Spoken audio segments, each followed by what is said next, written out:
Trees swaying in the summer breeze, showing off their silver leaves as we walked by. Soft kisses on a summer's day, laughing all our cares away, just you and I. When the rain beats against my window pane, I'll think of summer days again and dream of you, and dream of you, and dream of you.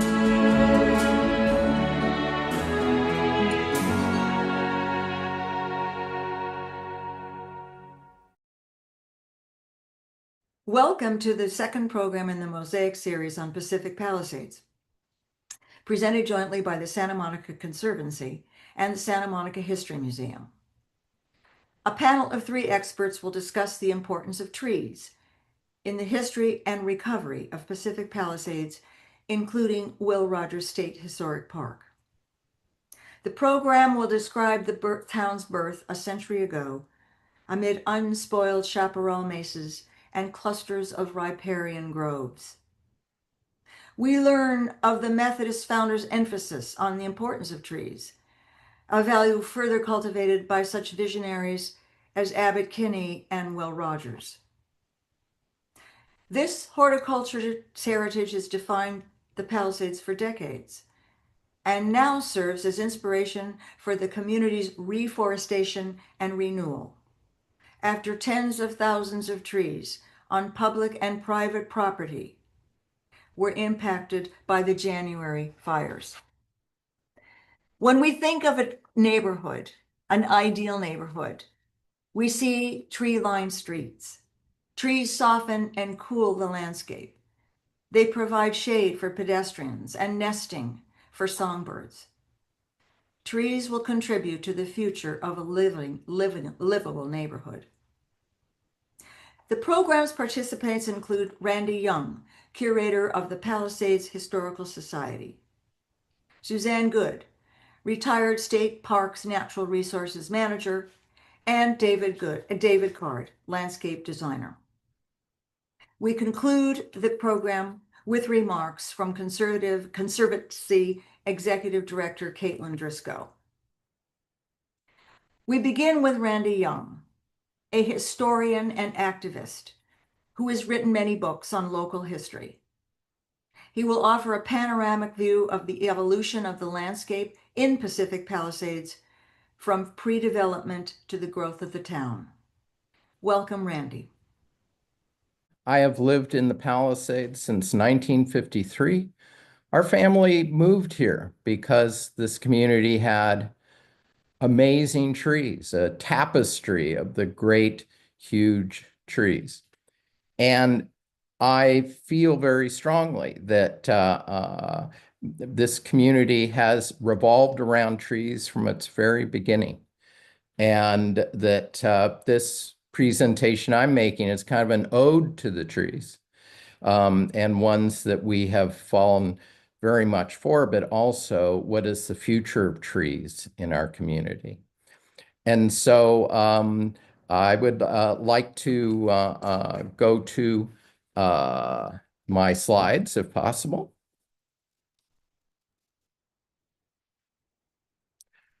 In this picture, it is a picture that was taken in Lower Temescal Canyon, and it kind of shows the original kind of landscape that was prevalent when I was a child, and we still had the old biome still in place with giant majestic trees. And as I said at the beginning, everything was like a tapestry of trees. Everything was covered in trees, and people protected their trees. Next image. In the 1870s, trees were very scarce within this area. There were by stream channels and were like oak trees and sycamore trees. It was quite a different landscape of grasslands, but with huge groves of trees over by the streams. Next image. Um, all the roadways all went between the trees. There were very few houses, and the trees were used by both the Native Americans and by the land grant Spanish and Mexican families. And so they were sacred. Trees were protected and were used within their cultures. It's a picture about 1890, and it is in Santa Monica Canyon. And you can see that the roads just sort of wandered through the groves of trees. Next image.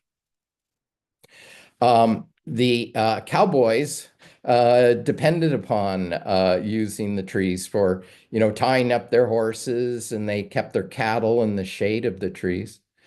And this is Pete, who was one of the Marquez family. And I think he's using it as a chair. Next image. The next group of people who kind of came in, though, started to think about how trees could be used to their benefit in the community, and also for the state of California. In about 1888, a gentleman by the name of Abbot Kinney.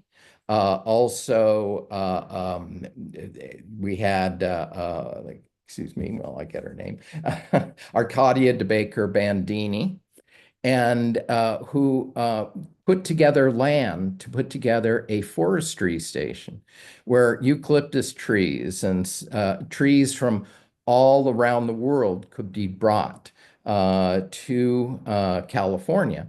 And this, in fact, this institution that was built in Rustic Canyon, very near Rustic Canyon Park, was to be kind of a model for the rest of the country to bring new trees into an area. And Abbot Kinney called it nature's workshop. Next image. This is a long shot. You can see the trees on top of the hill are just being planted. This was the headquarters. It was a Victorian structure that would have been on Latimer Road. The park is built at the far left of this image. So this picture is about 1900. Next image. This is what the Grove looks like now. And this is the neighborhood that the Young family moved into. And we were eternally trying to protect trees. People were coming into the neighborhood and taking out these huge and noble trees. So we were always fighting to protect trees as if they were people, as if they were part of our world. I mean, we're basically druids at heart, I guess. Next image. This is a picture of Abbot Kinney himself, and he became very well known in the Venice area for putting together the subdivision there. He had planned a subdivision in what would be Huntington Palisades now. Next image. This is the map of Santa Monica Heights, which was to be in the Huntington Palisades area. And it had incorporated along the stream channel was going to be this forestry station. So way ahead of time. But as I remember as a kid, we benefited by these huge groves of trees. Next image. You can see the subdivisions put in by the Santa Monica Land and Water Company built all their roads around the sycamores. Next image. But the next group to come in also had very important plans for treed areas. This was the Methodists who were putting together a Chautauqua in Temescal Canyon. This is where they're starting to survey out what would become Pacific Palisades. And you can see in the background are these incredible groves of trees. Next image. This is Founders Day in 1922, January of 1922. And this is still a protected area in the town called Founders Oak Island. Still is in this area. And you can see they really cherished the background that they had in these trees. Next image. In fact, what they did, the Methodists hired the Olmsted brothers to design their new community. And the Olmsteds were known for designing parks. And so the wonderful different trees were going to be brought in to augment the trees that this community already had. Next image. In fact, you can see this is one of the Chautauqua areas where they would give huge presentations. And you can see that just like being somebody seated with everybody else is a giant Quercus agrifolia oak. Next image. This is a long shot. This is about 1923. You can see a car to the right. Founders Oak Island and area is to the right. And we're looking down Via de la Paz to our left. And you can see how, in a way, the trees were all situated toward the canyons. Next image. Here is kind of the opening of the Chautauqua. People from Santa Monica and Los Angeles came.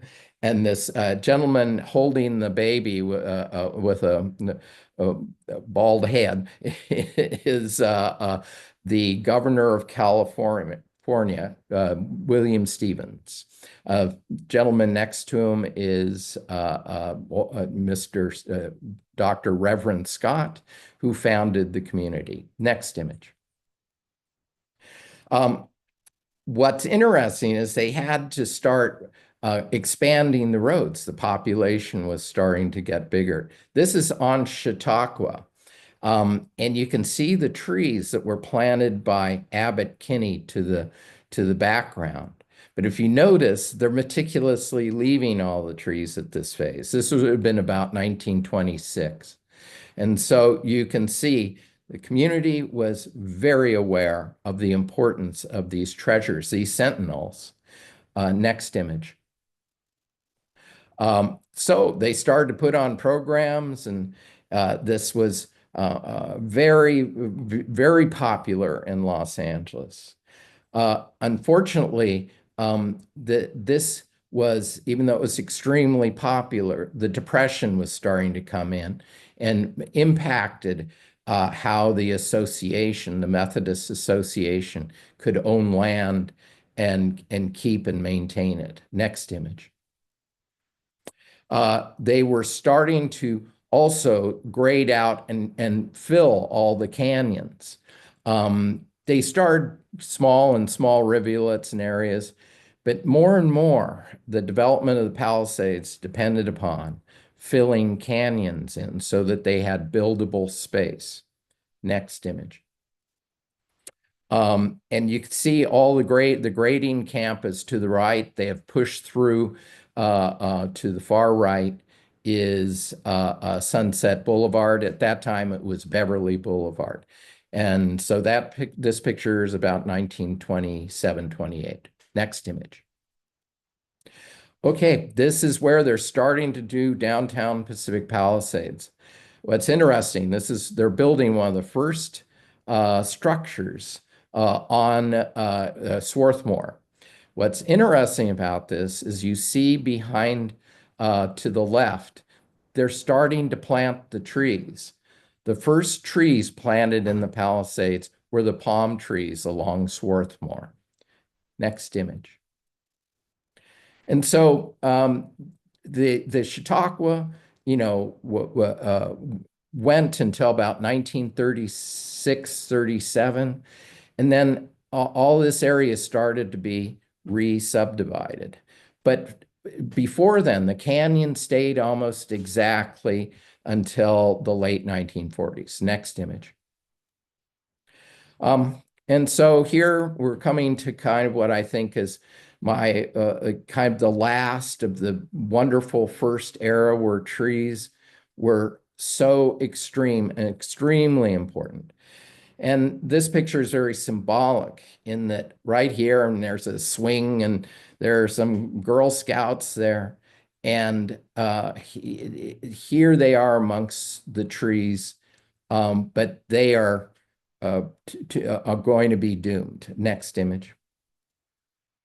In fact, I'm going to make this my last slide. And you can see how everybody lived amongst the trees. All the trees that we've had in the last few images, every tree was destroyed in 1958 to fill in Temescal Canyon south of Sunset. So we've lost a huge number of our trees. And trees recently have been controversial in the community as if they're enemies and that should be removed right away, or that they burn down their house or whatever.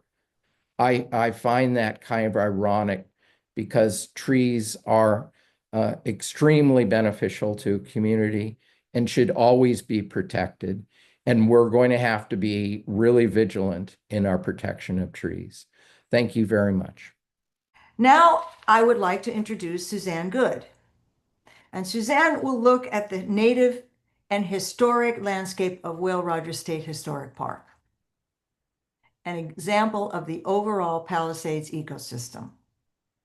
Suzanne, who managed the vegetation of the park, will detail the diverse landscape of Rogers' former ranch and the outlook for its restoration. Welcome, Suzanne. Will Rogers State Historic Park is extremely important because Will Rogers was truly the first international multimedia star. He was a native of the Cherokee Nation, born in 1879 to a ranching family near Claremore, Oklahoma. A high school dropout, his major skills were riding and roping, but he used these skills to go on to vaudeville, and he became a star of the Ziegfeld Follies touring group. He then went on to be a star in movies, in over 71 movies. He was a syndicated columnist, an author, and a radio personality. He reached millions of people in their homes with very pointed and funny remarks about the rich and famous without offending anyone, which is a rare talent in any time period. And he's often been compared to Mark Twain. Next slide. Tragically, Will lived only to the age of 55. He died in 1935 in a plane crash in Alaska. And the national mourning that took place after that has only been equaled since then by the mourning for FDR and JFK. Next slide. The ranch is on the park is on the National Register of Historic Places because it meets all three of the criteria for listing. Those are, it's associated with events illustrating the evolution of the contemporary American lifestyle. It's also associated with a significant person in our past, and it also expresses exceptional qualities of site design and use of materials and workmanship. By the early 1920s, Will had married and started a family, and they moved to California, initially to Beverly Hills. But they found the house too small, and in 1924, Will found land in what was going to be the Palisades and what would become his ranch. And he at first leased the property, then he bought the property, and he added parcels to it during his time there, resulting in a ranch of 346 acres. And in 1929, the family moved to the ranch. So here Will is with his family. That's Will Jr. on the left. That's Jimmy next, and then daughter Mary, then Will and wife Betty. The boys are holding the dog Mac, and in front of them all is the family's prized Brahma bull, Sarah. Next, please. And Will used this ranch as a private place for himself and his family and his friends to do what he loved best, which was riding horses and roping. The kids loved to do all of those activities as well, trick riding, and just regular family stuff. They lived an indoor-outdoor lifestyle, which is very typical of California. And of course, polo was very big. And a lot of his friends came and watched and participated in the polo games. And many of his friends were celebrities as well. Here again, the indoor-outdoor lifestyle, bringing the table outside, and Charlie Chaplin. Next slide, please. And of course, Will loved polo. In the background, you see the beginnings of his plantings of eucalyptus trees. That's the guest house on the left and the ranch house on the right. The ranch house started out as a single story, but Will kept adding on to it and changing things around. So it evolved along with the landscape. Next slide. Now, the terrain and landscape that Will found himself in the Palisades is a Mediterranean ecosystem. This particular climate is found in only 5 places on Earth, and Southern California is one of them. And it's characterized by rain in the winter only and a long, hot, rain-free summer. Now, while we think of Southern California as having a very benign climate for humans, we enjoy it very much. We're the envy of the world. However, for your average plant, it is not benign at all. And the plants of Southern California, as well as for the rest of the Mediterranean ecosystems on Earth, have developed adaptations to deal with the long, hot summer without rain. The oaks and sycamores, as Randy mentioned, would be confined to the canyons where there's moisture, but up on the slopes, the chaparral and the coastal sage scrub might have leathery leaves, they might have deep roots, or in the case of coastal sage scrub, they might just drop their leaves entirely during the height of the summer. Next slide, please. Now, Will was very well aware that he was moving into a landscape that was prone to fire. There were actually 2 major fires prior to this last horrific one in 1939 and 1978. Here you see in 1939, which was after Will's death, that's Jimmy on the left and then Leo Carrillo on the horse doing a little bit of firefighting. Will kept a full-time brush crew on his ranch, which periodically went up and cleared most of the chaparral and the scrub from around the buildings. Next slide. There's Will's office on the 2nd floor, and there's his horse hitched up and the stairway to the right. When the feeling took him, he would run down from his office and hop on his horse and ride off on the ranch. Next slide. But a close-up of the window shows that if you looked out, you would see vegetation framing. Will liked everything to be framed by vegetation. So when he was inside the house looking out, he wanted vines and trees to be surrounding the windows. And he also liked all of the landscape features to be framed with vegetation. Next slide. This is a shot of the pastures, and Will has planted eucalyptus trees surrounding the pastures. And they look a little bit steeper than we actually realize that they are. And by 1929, he had hundreds of eucalyptus trees lining all the pastures, the trails, the polo field, and the golf course. Next slide. Just a shot at the pastures. He planted the trees quite close together, and the pastures were well watered. He had an extensive sprinkler system. Next slide. The barn was really Will's pride and joy. There's the barn or the stable on the left. Could house many, many horses, and in the riding ring in the foreground, and then in the lower left-hand corner was the mule barn, which now is the park maintenance office. Off to the right of the barn, you see a hillside covered with Italian cypress, also from a Mediterranean ecosystem, the actual Mediterranean. And so all the plants that Will planted were pre-adapted to the conditions that they found in our Mediterranean climate. Next slide. This was a photo that was shown in the barn before it burned down, and it was titled The Barn That Jokes Built. And there's Will with all of his prized polo ponies in front of the barn. Next slide, please. This shows the original entrance road leading up to the house when it was a smaller one-story house.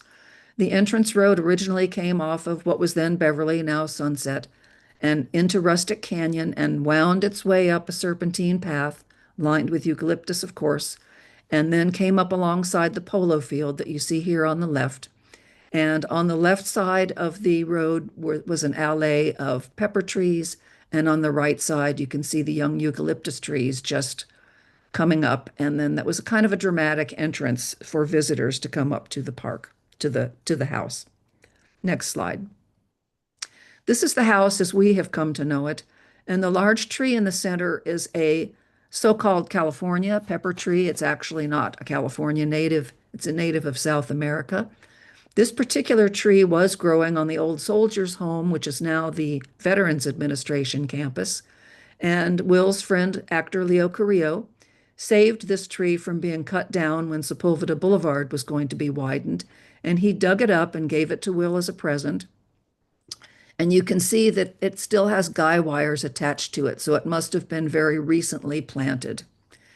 Further to the left is a large oak tree that Will actually dug up from elsewhere on the ranch and planted. And then further to the left, in the far left, is another oak tree that Will transplanted from the ranch. Will was not patient with growing things from seeds. He liked an instant landscape, so he would often transplant whole trees or would plant fast-growing trees like eucalyptus. Next slide. This is the cherimoya grove that grows now along the current park entrance road. Will did not plant these trees. Instead, he kind of inherited them when he acquired the DeLugy Ranch. These trees were already an orchard on that ranch. The cherimoya is a native of the Andes region of Argentina, and it's also called the custard apple.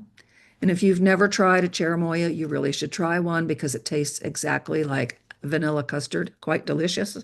Interestingly, in order to really produce a good crop, the cherimoya has to be hand-pollinated because the pollinator in its native land is a small beetle that does not exist in California. Back to you, Libby. Sure. Thank you, Suzanne. Suzanne, how has State Parks managed the park's trees, and what is the post-fire plan for the park? Yes, in 1944, Will's widow, Betty, donated the ranch to the state as a memorial to Will, as a park for the people. And here we see Dedication Day, and that's Governor Earl Warren standing up, giving a speech. And in the back, in the black cowboy hat, you see Leo Carrillo, Will's longtime pal. Next slide, please. In addition to the general plan, State Parks has a number of other plans that are sort of fit under the umbrella of the general plan. And a very important one for purposes of our discussion is the Historic Landscape Management Plan. This covers everything except the buildings in the park. So it covers not only landscaping species like trees, shrubs, vines, pastures, it also includes discussions of the fences, the walls, the drainage system. Every historic park should have a historic landscape management plan because over time, a landscape tends to drift. Trees grow up, they get taller than they were originally, they die and need to be replaced. New things get planted by people that might not know what should go there. And they need to know how to replace fences, what materials to use. So it's very, very important to have a historic landscape management plan so that the park can retain its historic fabric and look the way it did during the period of significance, which in this case is the 10 years that Will lived on the ranch. Next slide. This is taken in the 1950s in the maintenance area, kind of near that mule barn. And as you see now, the trees no longer look like a hedge. They've grown up to be quite tall. A little bit close together, really, than we would want them for large trees. And in 2001, local arborist Jan Scow did a tree assessment report, and he assessed every single tree on the ranch, measured it, tagged it, put it on a map, and assessed all of its health, identified problems and potential solutions to problems, discussed whether things should be removed or replaced, and also how to deal with escape trees, because as I mentioned, eucalyptus being adapted to our ecosystem, tends to escape. And so we've had to periodically go up in the chaparral and remove young escapee eucalyptus trees. Next slide. This next group of photos were all taken 10 days ago. And this magnificent oak tree was not planted by Will. It was planted in the 1950s by a park maintenance supervisor, Willard Cruz. But it was in the spirit of Will Rogers because it was transplanted as a mature tree.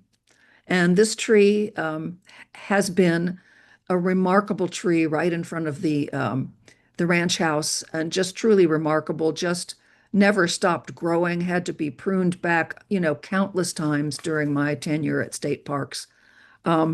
This was to have been a slide of positive news because it did survive the fire. However, I just learned yesterday that this tree has now fallen down. And so it will be there no longer. I'm very, very sad to learn about this because it has survived through a lot of things and been there to greet the visitors for many, many years. Next slide, please. This is that pepper alley on the left and the remaining eucalyptus trees on the right of the original entrance road leading up to the house. So the peppers survived the fires and are doing quite well. This is the picnic area. Next slide, please. This is the ranch road leading up to the barn. After the fire, the Army Corps came in and did a tree assessment of which trees they thought would not survive. There was some controversy over this because a lot of them looked like they would be condemned. Eucalyptus is a fire-adapted species and is able to resprout and live. It lives in a fire environment in Australia. You see the ribbon around the tree in the foreground.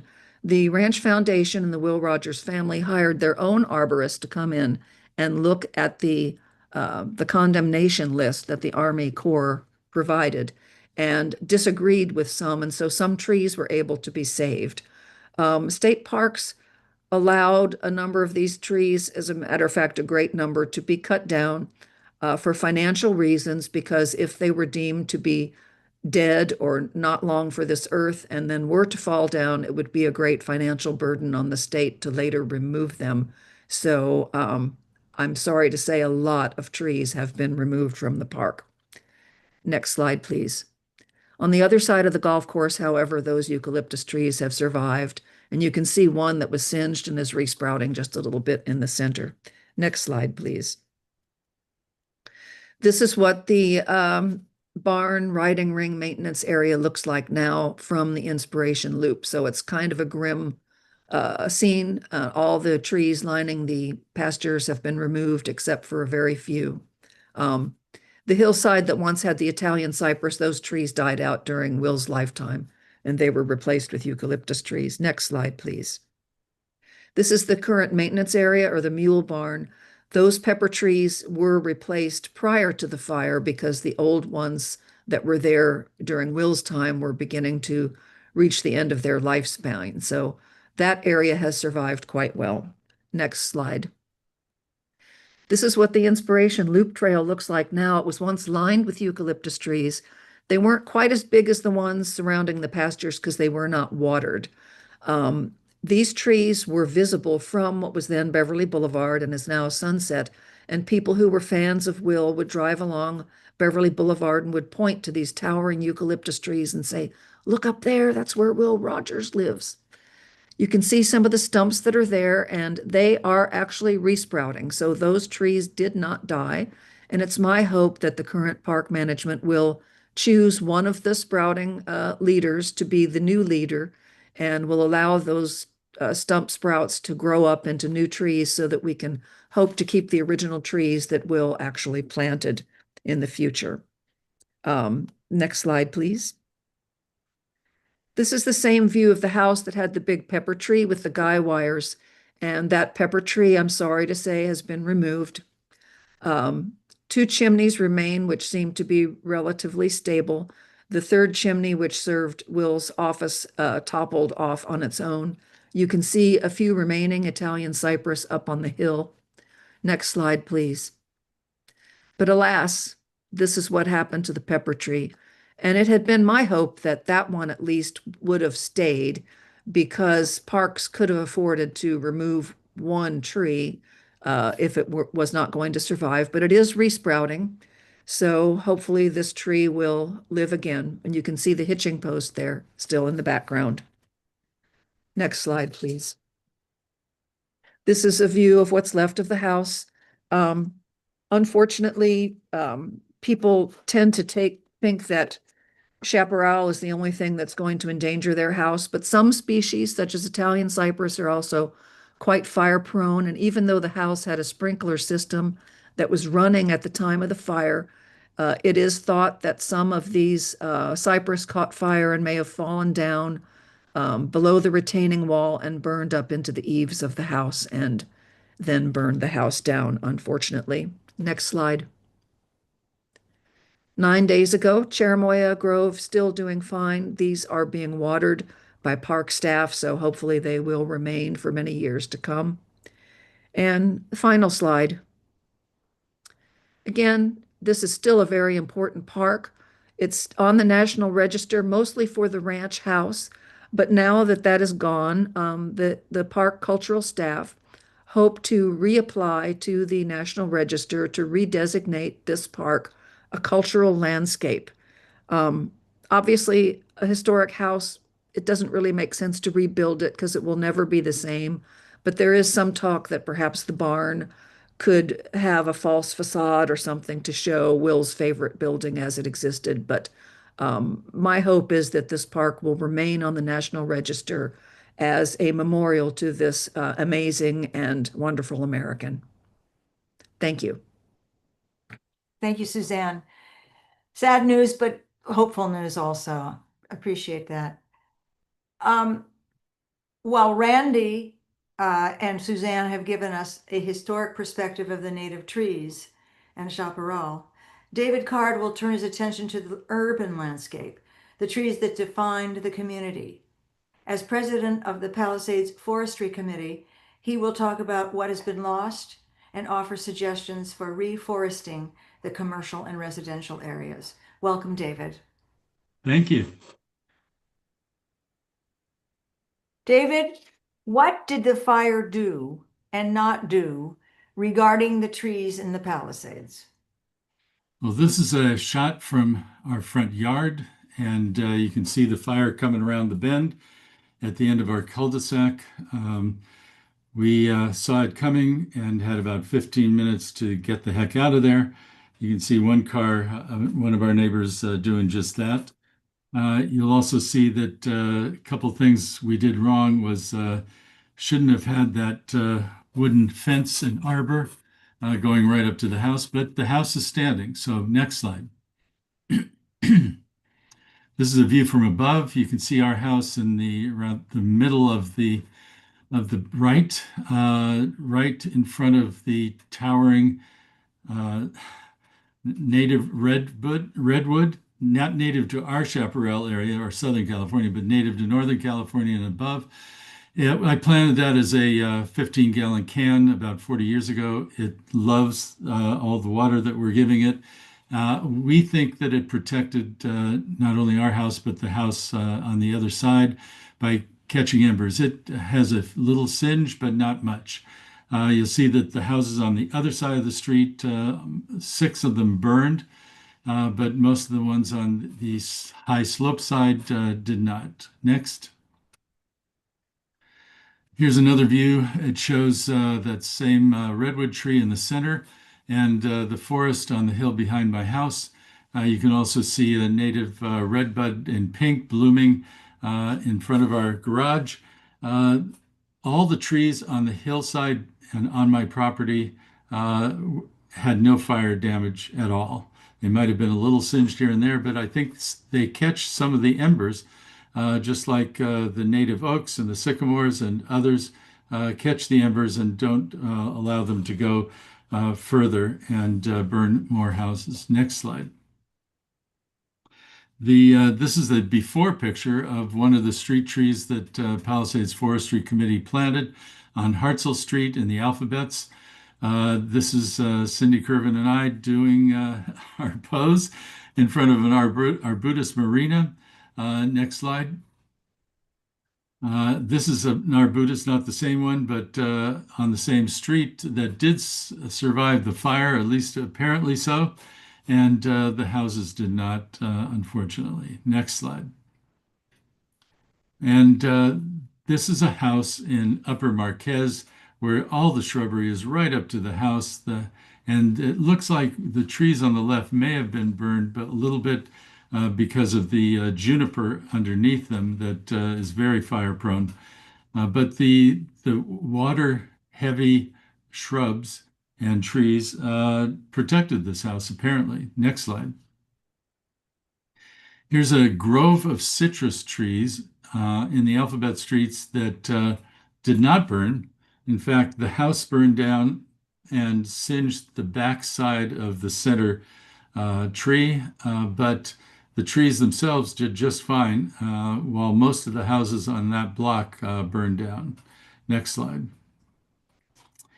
This is an example of eucalyptus that have a bad reputation, but they seem to do generally well. Some of them burned, but most of them did well, especially as street trees where they're far apart.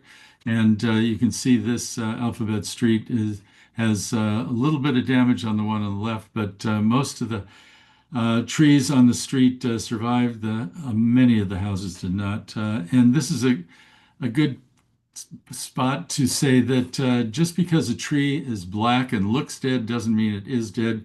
Right after the fire, our forestry committee, along with a team of arborists from both the burn areas, got together and pressured the city and the county to come up with a waiver so that homeowners who wanted to save the trees on their house from being cut down by Army Corps or others, they were able to sign this waiver and take responsibility for the trees and relieve the city and county. So do not cut down trees just because they look black and burned. An arborist can tell you if the cambium layer underneath the bark is alive and whether the tree has a chance of surviving. We also are organizing water trucks to, at least for now, water select street trees and park trees, especially the young ones, to keep them alive since it hasn't rained in months. And back to you, Libby. Dave, when considering replanting street trees, what are some things you have to think about, such as climate, diversity of species, natives versus non-natives? Yes. When we started in 2019, we had a big debate in our committee as to whether we should plant one species per street or just about any species that the homeowner requested. Here's an example of sycamore trees on Amalfi in the Riviera. And it's gorgeous to look at to see the same species. The problem with that is that it's a monoculture, and it can, if one is struck by a disease that could spread, then the whole street would end up treeless. So that's diversity is something we look for, and compatibility of new introductions is something we look for too. Next. Here's an example of about 7 different trees in just this one view, as an example of the homeowners putting up as street trees just about whatever they wanted. Next. Here we are measuring. We have to measure because the city rules that you have to be a certain number of feet away from utilities and from driveways and so on. So we're measuring to see if there's a vacancy. It looks like in this parkway, you can have 2 trees, one on either side of those center utility boxes. Next. The compromise we came to in terms of whether one species or many was we decided to offer the homeowners 2 different species for vacancy in front of their house. And one was the Mondale pine, also known as the Afghan pine. It's Eastern Mediterranean and very hardy here in the Palisades. And it can grow in what looks like a 6 foot, maybe that might be stretching it a bit, but it can grow in a smaller or average size parkway. This is the LA Conservation Corps who did the planting for us. Next slide. This is a sign from the Santa Monica History Museum right next to the Central Library. And they have an exhibit going on right now called let's see, it's called A Celebration of Santa Monica Trees. And it's there through the end of the year. I urge you to go see it. This is an example that says what the ideal tree can do. It can resist disease, tolerate drought, provide shade, absorb rain, muffle noise, sequester pollution, require low maintenance. We hope they require low maintenance. Santa Monica at one time tried to plant plastic trees, and they didn't last nearly as well as the real ones. The main benefit for trees, though, is that it sucks in carbon and pollution and spits out the oxygen that we breathe in photosynthesis. They provide shade. They lower the city's heat. They drink in rain. They stabilize slopes with their roots. They are a home for all kinds of habitat, from the microscopic to the bigger critters, including your cats. And they mostly, though, they provide beauty and psychological calming. The next, back to you, Libby. Dave, we've often heard plant the right tree in the right space. Can you please describe this more specifically? And also, could you tell us a little bit about Zone 0 regulations? Yes. But first, right tree for the right space is the mantra for our group and for anybody who's serious about planting trees. You want to know what the mature size of the tree will be, because you need to know how much growing space it needs in order to become a mature tree. Growing space for the roots, as well as any buildings in the way.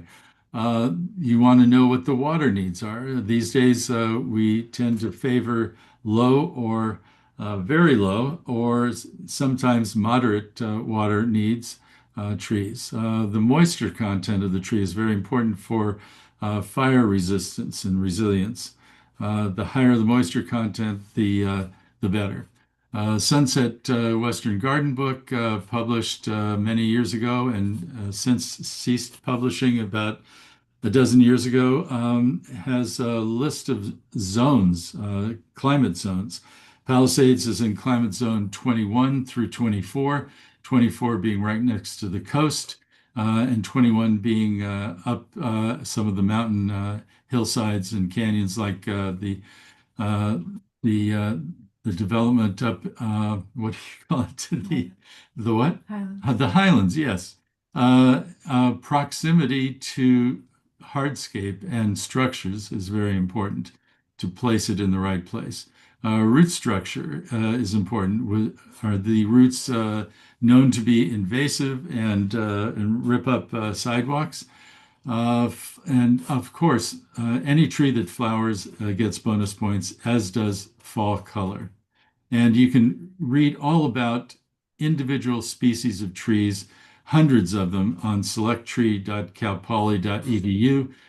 Cal Poly does a fabulous job in giving you just about everything you need to know. If you're planting in parks and schoolyards, they can tell you whether a tree is safe or relatively safe. Nothing's perfect, but relatively safe for schoolyard use. All right, next slide. What about Zone 0? We're going to get to that in a Not minute. yet, First, okay. we want to talk about continue on right tree, right place, but quickly. The Moreton Bay fig takes up most of this picture. It is a huge tree suitable for parks only. The little one in the foreground is a Queensland Kauri from Australia, and Agathis robusta. And we planted that because, next slide, It's a beautiful little tree. It survived the fire because it was far away from anything burning. Next slide. But we planted it because it's going to grow into this monster that is a huge sentinel and a signal that this is a special park and here's a special tree right at the entrance of the Palisades Rec Center. And it's a fairly narrow canopy for its height, but it is amazing. It's a pine, actually, that has leaves. And you'll see that later on that it has cones and it has new growth. New leaves are tan color, not green, but they turn green. Next slide. Here are some fire-resistant trees in Pacific Palisades. It's only a very short select list, but let's start with the first one, the netleaf oak. Next slide.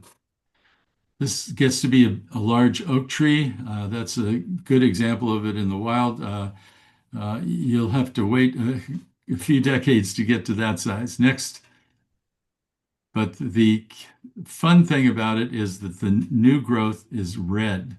So it doesn't flower, at least not conspicuously, but it has this red new growth in the spring, and it's pretty spectacular. It doesn't last very long, but the other major benefit, you can see all the veins of the leaf. It's called net leaf because of those veins. It is renowned, this specific species is renowned for its great ability to capture pollution and makes it a great choice for the Palisades and any place that's had a burn in or near it, because it'll suck in some of the pollution and it's very efficient at that. The other major advantage of this, and that's why I'm touting it too, is because it's from central Mexico. So but it also, its range is huge down into Central America and up into the US Southwest, and it's very adaptable. And it's so when our climate becomes northern Baja California in a few decades, this one will be right at home. Next. This is a cork oak, and it is noted for its bark. And next slide, you'll see why. That's where the corks for our wine bottles come from. And it's fun for kids in schoolyards to have a cork oak that they can poke because it's a little spongy. Next. This is one of my favorite small trees, and it's a native Californian tree. This is a redbud, and it is in full bloom here, and I have a whole row of them in my front slope. They are just spectacular in the early spring. Next. And what's unusual is that the tiny little flowers bloom straight from the twigs, not from the end, but from the middle of the branches. Next slide. The honey mesquite maverick variety. Maverick means it's a thornless variety. The natural mesquites have thorns, and so this is a variety that has no thorns, and it's adapted well. In our climate here, it can grow even in the coast.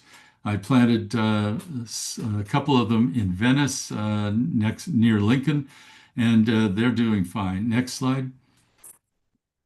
The leaves look like the so-called California pepper, but they have these beautiful flowers. Next slide. This is the desert willow. It will not do well in zone 24 next to the coast, but just about everywhere else up in the mesas and in the upper hills of the Palisades. It is a desert willow and comes from the Pacific or from the Southwest. It is a beautiful tree. It's been hybridized quite a bit. So next slide. The flowers are gorgeous, and they come in many colors, from white to rose to pink, and multi like this one. Next slide. You can get much more information on trees in general and how to plant them and things you can do to make your yards fire safe on our website at palisadesforestry.org. We are a 501c3. We're a California corporation, nonprofit, and we're just very proud that we got our website up finally early this year. All right, next is Zone Zero. Zone Zero is a set of regulations required by a law that passed in 22 by the state legislature. So this applies to Santa Monica too, and all of LA County, all of the state. The draft regulations that initially came out said nothing combustible within 5 feet of any structure. So here's a house that has many plants and trees that are within 5 feet and or more of the house. And I can't tell, but the middle tree may have burned, and certainly the hedge along there burned, but probably protected the house. Those trees and certainly the jacaranda on the right was unscathed. Next. This is that jacaranda, and the homeowner is so protective. He put up a sign saying, "Do not remove or trim." That certainly would have had to come down under Zone Zero. Next. Here's another example in Rustic Canyon of a home where at least 3 trees, maybe 4, the oak, the sycamores, and probably that coral tree would all have to come down because they're within 5 feet of the house, which would be tragic, and all of the shrubs right up against the house as well. And there was such hue and cry over that draft regs that they just this last week revised some of their requirements. For instance, one of the requirements that they got rid of was that any tree had to be pruned bare all the way up to 10 feet above the roof line. Well, these trees might have qualified, but it would make it impossible for you to plant a new tree anywhere near your house because you couldn't prune it 10 feet above the roof line. The thing to remember is that these are draft regs. They're not enforceable. They're not final. It's going to be a while before they are, even though the governor is pushing to get them published. And I think that's it. And back to you, Libby. Thank you, David. Thank you. Let's move on to parks. How should Yes. we approach reforesting parks? And should this be among the first priorities? And if so, why? Yes, parks are our center of the community, especially in the Palisades, but also in Santa Monica. Parks are for shade, parks are for habitat, parks are and trees are for climbing, trees are for beauty, trees are for recreation. The parks and their trees bring community together. They are our town square, and they are a meeting place for people, not just the restaurants and coffee houses, but much more for the families to do their recreation and to do their playing and meeting and greeting and so on. Here is an example of the Founders Oak Island, very near, if not where, the Palisades was founded. It's a median on Haverford, full of oak trees, the native coast live oak. And for the 100th anniversary of Pacific Palisades, celebrated 3 years ago, we, along with the Historical Society of Pacific Palisades, planted an oak tree. And here's Randy, who you met earlier, and Ed Lowe still have dug the hole and have put the tree in. And this is a joint effort by the Historical Society and Randy and Palisades Forestry to celebrate with a tree planting our 100th anniversary. Next slide. And here is an example of a very hardy planter. This is Cindy and her helper, Bruce Schwartz, and she knows how to swing an axe.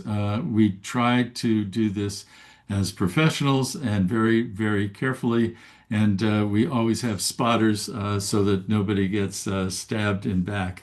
But this is the south lawn of the Palisades Elementary School. Part of the school burned in the fire. The south part did not. We had planted this about a year and a half ago, and in memory of a young female child of the school who died way too young. And she and her family and her twin brother helped plant this tree. Next slide. Planted a jacaranda. This is a few months later. It was in bloom and it's still doing very well. And we don't normally plant memorial trees, but this is a special one that we were eager to help. Next. This is a tree, one of the netleaf oaks that I mentioned so highly with the red new growth. This is this is a 2-foot box, 12 foot tall. The reason there's a flag on it is because we had it in the back of our pickup truck in the Santa Monica 4th of July parade. We had to dip it when we encountered a wire across Main Street. So we got a lot of camera action and applause when we dipped it for the wire. We were hoping to plant it for the brand new playground that after decades of pleading and begging, we finally got from some generous donors. The playground's virtually ready to go. We wanted to plant this as part of the dedication ceremony at the end of this month, but Rec and Park said no, no, no, because it might interfere with the construction of the gym that did burn down. But we will find a place for it in, if not that park, in Rustic or some appropriate place. It will not be forgotten. Next slide. Here's the action shot of planting that Agathis robusta, Queensland Cowrie, next to the huge Moreton Bay fig. Unfortunately, Corpus Christi and its rectory across the street did burn down, but this tree survived. Next. And here's an example of its tan new growth. And this tree is doing well. Next. And if you haven't been to the lower field of Rustic Canyon Rec Center, you ought to see these amazing, amazing sycamores. The kids love to play on them. They are designed for picture taking of family portraits and just having fun. They love it in the canyon. They're a riparian tree, so the canyon offers them a natural spring not too far away and running water. And it does very well there, and it's right next to the playground.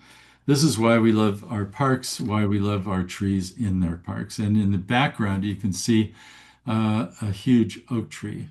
Next, and this is the last slide. This is my grandson, 9-year-old Frankie, climbing a coral tree, probably a naked coral, and he's having fun. And I think anybody who's been a kid has climbed a tree and has had the same kind of fun he's having. And we want to repopulate the Palisades with street trees and park trees. And I'm on the Park Advisory Board for Palisades Rec Center, and I keep harping at them to show us the plans for reforesting the park in the Palisades. And we're working hard to raise money to be able to plant street trees again. And thank you very much. Thank you, Dave. That gives us lots of tips for replanting in the Palisades. And now it's time to hear from our audience. We've had several questions during the program, and I will invite the panelists back because each panelist will have a chance to weigh in on the answers. There's no particular order. I'm just going to read them as I see them. The first thing, there's a kind of an overall question as to why plant eucalyptus. There seems to be, one person said, why did Will Rogers plant eucalyptus? Was his Australian visit instrumental in his decision? Suzanne, you can tackle that one? Well, I'll tackle that, but Randy might want to chime in. That was sort of the tree that was in vogue at the time. Eucalyptus globulus has been planted all over Los Angeles. And as Randy mentioned, Abbot Kinney was kind of a promoter of those and grew them in Rustic Canyon. And they grow fast, and they give kind of instant shade. People think that oaks are slow growing, which they really are not. But, eucalyptus, they grow pretty fast. So if Randy wants to add to that about the Australia trip. Yeah. What happens is eucalyptuses actually really get through fire okay. The problem is they drop lots of limbs. And if you do not keep the understory of eucalyptuses cleared, it becomes a bomb. You have what's called ladder fuels. And so eucalyptuses take a lot of maintenance. Thank you. Okay. Randy, while we're still on board, did Will have expert help in laying out the landscape, or maybe Suzanne can help with that question?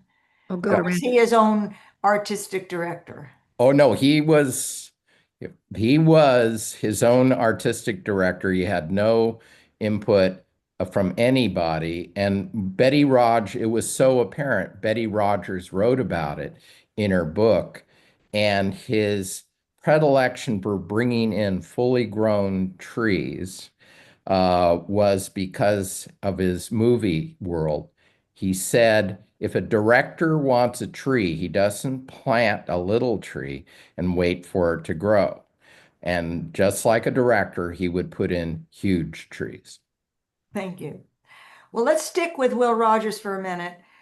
Suzanne, do all the state parks have a historic landscape plan? No, they do not. Some of the more prominent state historic parks may have. Will Rogers State Historic Park is not the only historic park in the Angeles District, which is the district in this area.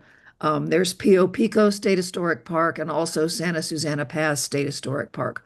Santa Susana Pass is more in a natural state and so does not really have a historic landscape plan. Pio Pico has one huge ash tree that was not there during Pio Pico's time. So those two do not have. The Adamson House is a historic site located within Malibu Lagoon State Beach. And our wonderful landscape architect, Karen Adams, was working on a historic landscape plan for that site at the time of her death. So they all, any historic park that has a significant historic landscape should have a plan, but unfortunately they do not all. Thank you. Randy, what kinds of trees were planted in the original tracks? Actually, Track 1 and track 2. Super good question, in that the tracks were laid out by the Olmsteds. And so they had all different kinds of trees planted. In fact, Bienvenida has sycamore trees that were called out to be the street tree. And that is a landmark to the Olmsteds. Yeah. So, but they also would have camphor trees. One street was camphor trees, and they're amazing trees. But they all don't do so well with heaving sidewalks. So that is an issue. Thank you. By the way, is there a nursery that started to cultivate trees so that when the time comes, the trees can be moved in a rather large shape, or no? Maybe I can answer that. There are wholesale growers, several in the state. One of the biggest ones is Devil Mountain. They're statewide.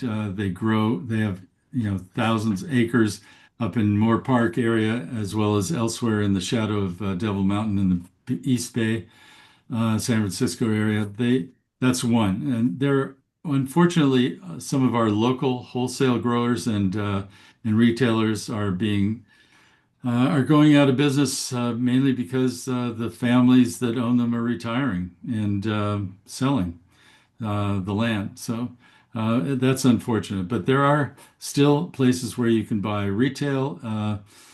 There are some very expensive places closest to Santa Monica that you can buy anything you want. If you want a specimen tree, there are growers and wholesalers that can sell you trees up to I don't know, 20 feet wide square boxes. When I was an apprentice at a landscape architecture firm, we did a planting for a shopping center that we had to dig up the mature oaks, box them, and then replant them as part of the process. I can't remember why in the earth we did that, but that was part. Maybe a road had to go through, but anyway. Thank you. Let's stay on that topic, Dave, and probably Suzanne. Um,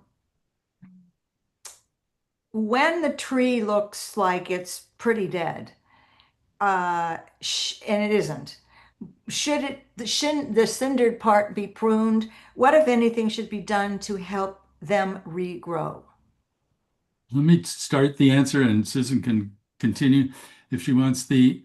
One of the first things we put up on our website prominently on the homepage is a something that a two-pager that says, "What do you do with a burned tree or singed tree?" And it gives you all the steps to evaluate it and nurse it back to health. And one of the key ingredients is call a certified registered arborist who's track qualified, TRAQ, which is a synonym for somebody who knows something about recovering burned trees.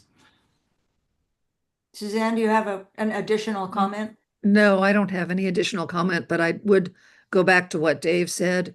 If an arborist has not determined that the cambium is dead, I would try to do something with the tree. So you don't, just because it's black, don't assume that it's a goner. And basically, what the arborist does is they take a little chisel and chisel out the bark. Take a look at the cambium layer. See if it's alive and well. If it is, then there's a chance. And there's no arithmetical test. It's a experienced arborist can tell what to do. But basically, what that two-page sheet tells you is, if you suspect that it has a chance, and if an arborist says it might, then give it lots of time and lots of water. Well, that seems to be the overall hope, that these trees that look cindered and black will actually revive, because that's what trees should be doing. If I could add just one thing. Sure.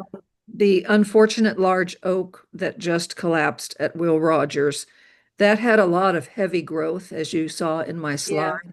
Yeah. One thing that could have been done is to perhaps lighten some of that load, because the backside of that tree was burned, and without any evapotranspiration taking place, then the roots that fed those burned branches were not going to be pumping any water out. So all the weight was then on the living part. So in retrospect, maybe if it had been load lightened a little bit, it might not have fallen. I have one quick more question. I think that the public might want to know this. What is going on now at Will Rogers, and is the park open to the public? As of, well, Randy, I think, was there today, but I was there 9 days ago, and what I was told was that they are getting ready to have it open on Sundays only. And I don't know if that has occurred or not. This is a Sunday. I kind of doubt it. They're still doing a lot of cleanup, and, the restrooms burned down, so there aren't any really public facilities there. But I know the plan is to soon open it up for Sundays. Thank you very much. Suzanne, thank you. Randy, Dave, thank you all for participating. I think this gives a lot of encouragement to people in the Palisades to, keep the faith that the trees will come back. And as we all said, to make a beautiful neighborhood is to have trees. And now I'd like to turn the program over to Caitlin Driscoll, Executive Director of the Santa Monica Conservancy. And take it away, Caitlin. Thank you.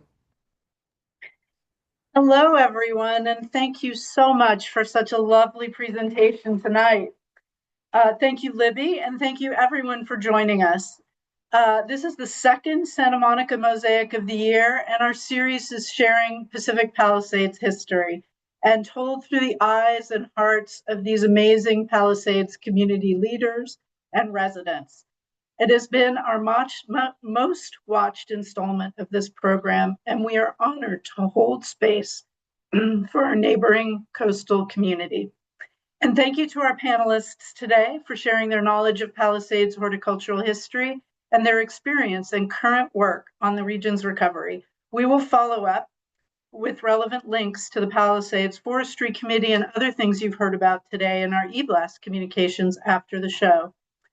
And it takes a village to bring you these programs. So we want to thank our partners at the Santa Monica History Museum and provide a reminder to visit their downtown museum and see their exhibit on Roots and Branches open through December. And to the Palisades, the Pacific Palisades Historical Society, a deep and appreciative thank you for your involvement for the second time of our Mosaic program this year. You offered terrific photography from your archives, and Randy, you shared some really incredible stories. Thank you so much.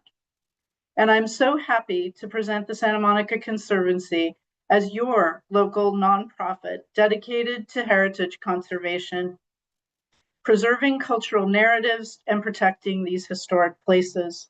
This is a critical time for all cultural organizations, and we offer most programs free or low cost through grants and community support from members. We couldn't do this without you.